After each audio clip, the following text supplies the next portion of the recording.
Nugraheni dengan NIM 411141190055. My name is Isdiha Rizky Zara Permatasari, NIM 411114194041. We want to present about Munakahat. Please pay attention. Assalamualaikum warahmatullahi wabarakatuh. My name is Wulan Kurnia Nugraheni. Here I will explain about the meaning of Munakahat. Understanding Munakahat and marriage. Pengertian Munakahat. Fikih of marriage or Munakahat is the sense that explain the Sharia of worship including understanding. Fikih pernikahan atau Munakahat adalah ilmu yang menjelaskan tentang syariat suatu ibadah termasuk pengertian, legal basis and procedure in this case concerning marriage. Dasar hukum dan tata cara yang dalam hal ini menyangkut pernikahan.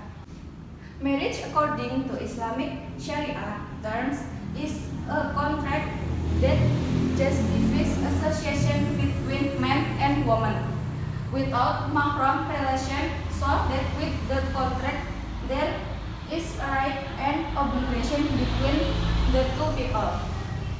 Nikah menurut istilah syariat Islam adalah akad yang menghalalkan pergaulan antara laki-laki dan perempuan yang tidak ada hubungan mahram, sehingga dengan akad tersebut terjadi hak dan kewajiban antara kedua insan.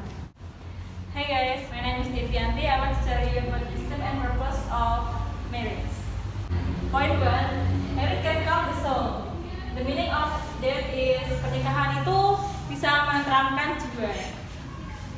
And then, with marriage, people can fulfill their sexual demands with a sense of security and calm in the atmosphere of love and psycho and spiritual calm. Jadi itu menerangkan kalau pernikahan itu bisa membuat orang tuh memuaskan nafsu mereka, fulfill their sexual, jadi itu memenuhi nafsu mereka, dan bisa membuat mereka tuh aman serta santai, kalem gitu, dan dia berada di suatu atmosfer atau dia berada di lingkungan yang penuh dengan cinta kasih.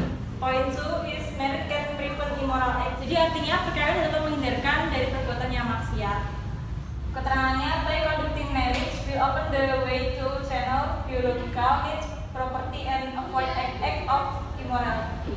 Jadi, the meaning of sentence itu maksudnya dengan kita menikah itu kita dapat memenuhi kebutuhan biologi kita.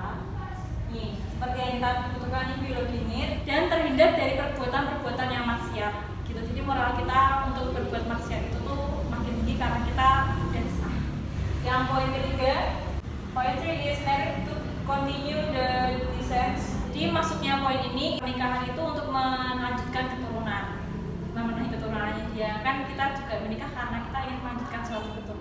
Indeed, human can breed without going through marriage. Jadi kita sebenarnya bisa melakukan keturunan, bisa membuat keturunan sebenarnya tanpa menikah juga bisa. But the consequence will be unclear as to their origin or lineage of their offspring. Jadi intinya, ketika kita hamil membuat suatu keturunan di luar pernikahan, kita tidak akan tahu asal usulnya itu seperti apa. Jadi nggak jelas gitu kayak gini nih. Konsekuensinya tuh unclear as to their origin. Jadi nggak jelas aja asal usulnya kayak gimana. Thus, it is clear marriage can preserve offspring and support human values. Jadi dengan demikian, pernikahan itu dapat melestarikan keturunan dan menunjang nilai-nilai kemanusiaan gitu nih. Human values, jadi dapat menunjang atau meninggikan nilai-nilai kemanusiaan yang ada. Thank you. My name is Fiskal Bani Putri, and today I want to tell you about the marriage law. The marriage law can be divided into 5 types. The first one is sunnah, for those who wish and for those who have money so that they can provide for their wife and other needs that must be met.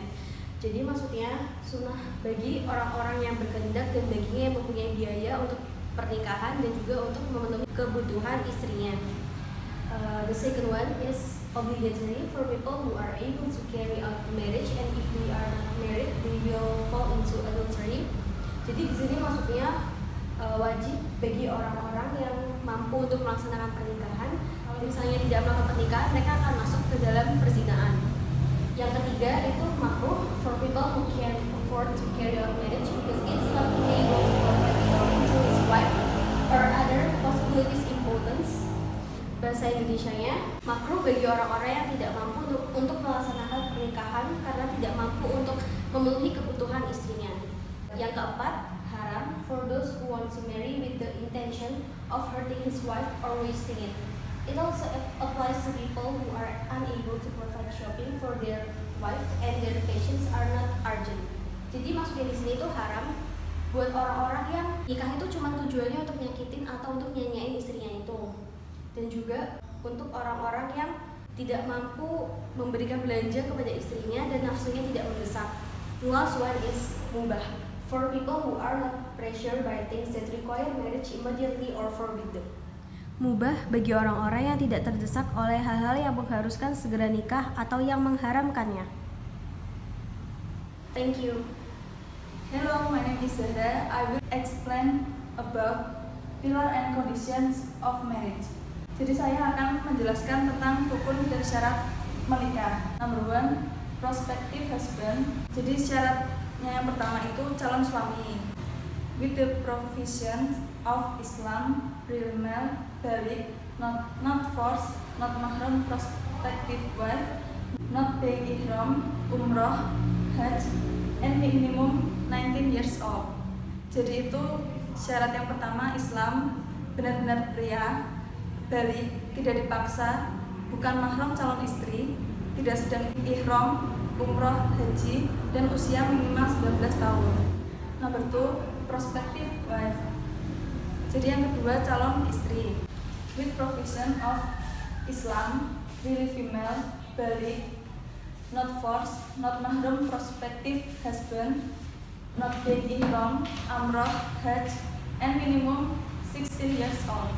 Jadi syarat calon istri itu Islam, benar-benar wanita, baligh, tidak dipaksa, halal bagi calon suami, tidak sedang ihram, umroh, dan haji, dan usia minimal 16 tahun. Number 3, marriage guardian. With the provision of Islam, really male, common sense, fair, have the right to be a guardian. Jadi syarat untuk wali menikahnya itu Islam, baligh, benar laki-laki, tidak sedang haji, umroh, ihram, dan adil, dan mempunyai hak menjadi wali. Number 4, two witnesses with provision, Islam, really male, baligh, common sense, fair, understand the meaning of marriage contract. Jadi yang nomor 4 itu ada 2 orang saksi. Syaratnya itu Islam, laki-laki, baligh, adil, tidak sedang ihram, umroh, dan haji, serta mengerti maksud dari akad nikah. Number 5, ijab and qabul. Jadi yang nomor 5 itu ada ijab dan qabul. Read it correctly, membaca dengan benar. Thank you.